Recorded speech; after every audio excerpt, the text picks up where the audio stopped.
नमस्कार मित्रांनो, ठिपक्यांची रांगोळी या मालिकेच्या आजच्या एपिसोडमध्ये अप्पू अंथरुणात असते. शशांक मात्र दुःखी होत शेजारीच बसलेला असतो आणि बोलत असतो की ज्या दिवसापासून कळालं होतं ना की आपल्याला बाळ होणार, मी पुढे काय काय करायचं सगळं ठरवलं होतं.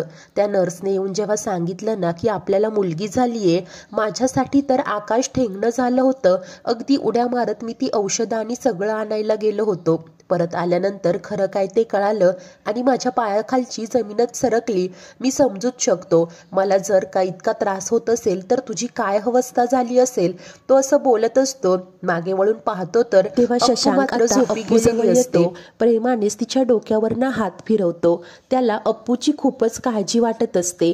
तितक्यात निखिल रूममध्ये येतो आणि अप्पू कशी आहे असं विचारतो. तेव्हा शशांक मात्र दुःखी होत सांगत असतो की मला तिच्या वागण्याचं कोडच काही कळत नाही. बघा ना, आम्ही आमचं बाळ गमावलंय, परंतु ती तुमच्या बाळासाठी खुश आहे. इतकी कशी खंबीर होऊ शकते ती? मी सुद्धा खुश आहे, मी मामा झालोय, परंतु तरीही आम्ही बाळ गमावलंय ना हे मला विसरताच येत नाहीये. तू अप्पू मात्र काही झालंच नाही असं वागतेय.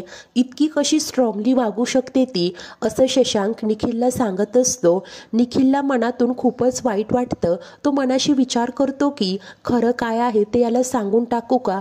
आता खोलीत सुद्धा कोणी नाहीये, अपूर्वा सुद्धा झोपलीये. तो शशांकला म्हणतो की मला तुला एक गोष्ट सांगायची होती आणि तेव्हाच त्याला अप्पूने दिलेली शपथ पुन्हा एकदा आठवते. तितक्यात माई देखील तिथे येतात. तेव्हा निखिल म्हणतो तुझी आणि अपूर्वाची काळजी घे. तो तिथून निघून जातो. त्यानंतर माई म्हणतात अप्पू झोपली का? शशांक रडवेला होतच बोलतो की होय, जस्ट झोपली ती.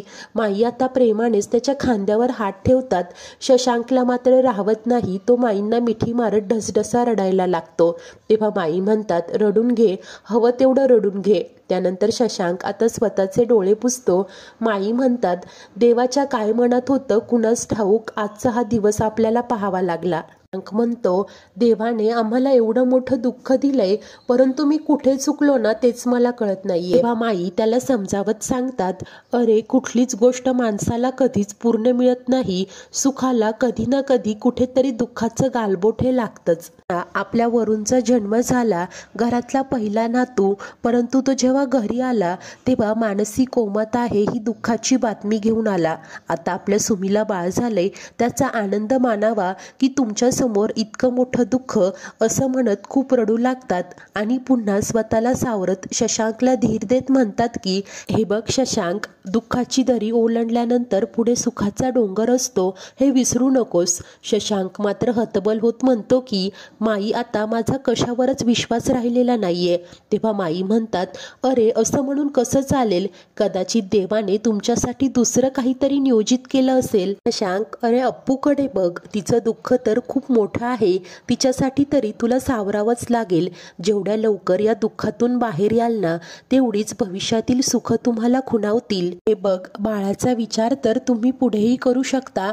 आता अप्पूची काळजी घेणं जास्त महत्वाचं आहे. सुमीचं बाळ जन्माला आलंय. अप्पूने जसं स्वतःचं दुःख विसरून त्यात आनंद मानलाय ना, तसंच तू सुद्धा दुःख विसर आणि त्या लक्ष्मीचं स्वागत कर. धीर सोडू नकोस, असं माई रडतच शशांकला समजावत असतात. शशांक पुन्हा एकदा माईंना मिठी मारत खूप रडत असतो. तर दुसरीकडे निखिल देखील खूप अस्वस्थ असतो. तो विचार करतो की शशांकला सगळं काही खरं सांगायला हवं. या सगळ्यात त्याची काय चूक आहे? परंतु अप्पूने दिलेल्या वचनामुळे मी बांधलो गेलोय, म्हणूनच आता या परिस्थितीत कुणाला काहीही न सांगणंच योग्य ठरेल, असा तो विचार करतो. त्यानंतर दुसऱ्या दिवशी सकाळी दादा परत येतात. माईंना सांगतात की अपूर्वाच्या बाळाबद्दल कळालं आणि मला राहवलं नाही. तर पन्ना विचारते सुवा वहिनी कधी येणार आहेत? तेव्हा दादा सांगतात गावात कोणी आत्याची काळजी घ्यायला माणूस मिळतंय का ते पाहते ती, जर मिळाला तर लवकरच येईल ते. तितक्यात आता शशांक अप्पूला घेऊन बाहेर येतो. अप्पू प्रेमानेच येऊन दादांना भेटते. दादा विषय काढत म्हणतात की तुझ्या बाळाबद्दल कळालं? तेव्हा अप्पू म्हणते दादा काका नको ना तो विषय, आणि तू सुमीच्या बाळाला भेटलास का? केवढं गोड पिल्लू आहे तुला माहितीये का? थांब मी आणते. परंतु शशांक तिला थांबवतो. म्हणतो की दादा आत्ताच आलेत, जरा आराम करू देत. आणि तितक्यात दारावर काही तृतीयपंथीय लोक येतात आणि तुमच्या घरात बाळ जन्माला आलंय ना असं माईंना म्हणतात. माई म्हणतात, अगं बाई तुम्हाला कसं कळलं? तेव्हा अप्पू येऊन सांगते की मी यांना ओळखते, मीच यांना बोलावलंय आपल्या पिल्लूला आशीर्वाद द्यायला आणि त्याची दृष्ट काढायला. माई आता खुश होत हसतच त्या सर्वांचं स्वागत करतात, त्यांना आत येऊन बसायला सांगतात.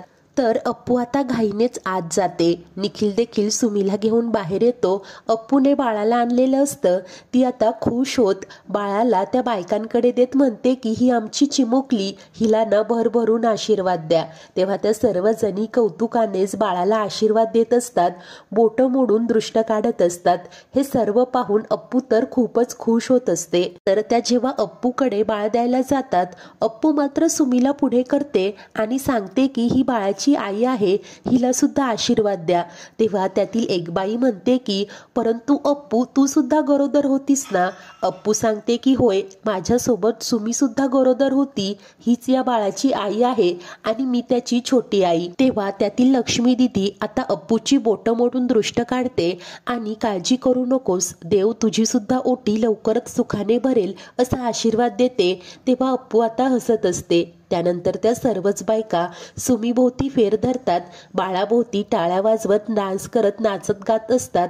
अप्पू हे सर्व काही कौतुकाने पाहत असते. त्यानंतर मानसी अमेयला त्यांना पैसे द्यायला सांगते, परंतु लक्ष्मी दिदी म्हणते की नाही अगं, आम्हाला काहीही नकोय, पैसे नकोय, आम्ही तर फक्त अप्पूच्या बाळाला आशीर्वाद द्यायला आलोय. तेव्हा अप्पू म्हणते की होय, मला माहिती आहे, माझ्या आमंत्रणामुळे तुम्ही सगळ्याजणी इथे आलात, परंतु सांगा ना तुम्हाला किती पैसे हवेत? 1,000, 10,000, 50,000 हवे तेवढे पैसे देऊ आम्ही. लक्ष्मी दिदी पुन्हा सर्वांना सांगत असते की आम्ही पैशासाठी तर नाहीच आलो आहोत इथे, आणि तुमची ही सून जेव्हा सिग्नलला आम्हाला भेटते ना तेव्हा प्रेमाने आमची चौकशी करते, सणासुदीला गोडधोड खायला देते, आणि इतक्या प्रेमळ मुलीच्या मुलाला आशीर्वाद देताना आम्ही काय पैसे घेऊ का? जगात तर पैशाने सगळं काही विकत मिळेल, परंतु अशी आपुलकीची माणसं नाही मिळणार मला. ऐकून दादा म्हणतात, अपूर्वा तू इतकं सगळं करतेस, कधी सांगितलं नाहीस आम्हाला? अप्पू हसतच म्हणते, दादा काका सांगायचं काय त्यात? त्यानंतर पन्ना आता त्या सर्व बायकांना काहीतरी खाऊनच जा, शिरा तरी खा असा खूप आग्रह करत असते, परंतु त्या नकार देतात. मानसी मात्र आग्रह करत आता शिरा आणायला जाते. अप्पू सांगते की आमच्या बाळाला ना भरभरून आशीर्वाद द्या, ती नेहमीच सुखी, आनंदी, हेल्दी आणि खूप हुशार व्हावी ना असाच आशीर्वाद द्या. तेव्हा लक्ष्मी दिदी आता लगेच बोटं मोडून आशीर्वाद देते. हे सगळं पाहून शशांक मनाशी विचार करतो की किती जगावेगळी आहेस ना तू अपूर्वा, तू नेहमीच इतरांच्या आयुष्यात भरभरून आनंद घेऊन येतेस ना, प्रत्येक वेळेस मला एक वेगळं सरप्राईज देतेस आणि मी प्रत्येक वेळेस नव्याने तुझ्या प्रेमात पडतो असं बोलत अप्पूकडे कौतुकाने पाहत असतो. त्यानंतर घरी आलेल्या त्या सर्व बायका शिऱ्याने तोंड गोड करत असतात. त्यानंतर रात्री आता शशांक अप्पूची रूममध्ये वाट पाहत असतो. तितक्यात अप्पू आता बाळाला घेऊन येते आणि खुश होत लाडाने त्याच्याशी बोलत असते. शशांक मात्र आश्चर्याने म्हणतो की हे काय, तू बाळाला इथे का घेऊन आलीस? अप्पू सांगते की अरे आज रात्री ना बाळ आपल्याचकडे राहणार आहे. तेव्हा शशांक म्हणतो की अजिबात नाही, ते सुमीचं बाळ आहे, जा लवकर तिला जाऊन नेऊन दे. तेव्हा अप्पू म्हणते की असं काय करतोय, मी निखिल दादाला व्यवस्थित सांगूनच तिला इकडे घेऊन आली ना. शशांक म्हणतो तो निखिल रावांचा चांगुलपणा आहे, सुमीचं बाळ आहे, तिला नेऊन दे, आणि जर का रात्री अपरात्री तिला भूक लागली तर काय करणार आहेस तू? तेव्हा अप्पू म्हणते मला इतकंही कळत नाही का, जर भूक लागली तर, असं बोलतच ती आता गप्प झालेली असते. तर पुढील भागात निखिल सुमीला समजावत सांगतो की आता अप्पूला आपल्या बाळाची गरज आहे, जर का त्याने तिला आधार मिळत असेल तर राहू देत ना बाळाला तिच्याकडे.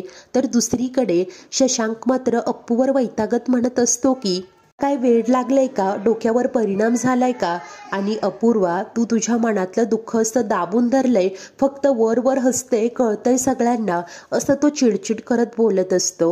आता तुझ्या निर्णयाचा तिला पुन्हा पश्चाताप तर होणार नाही ना, हे पाहणे खूप उत्सुकतेचे ठरणार आहे.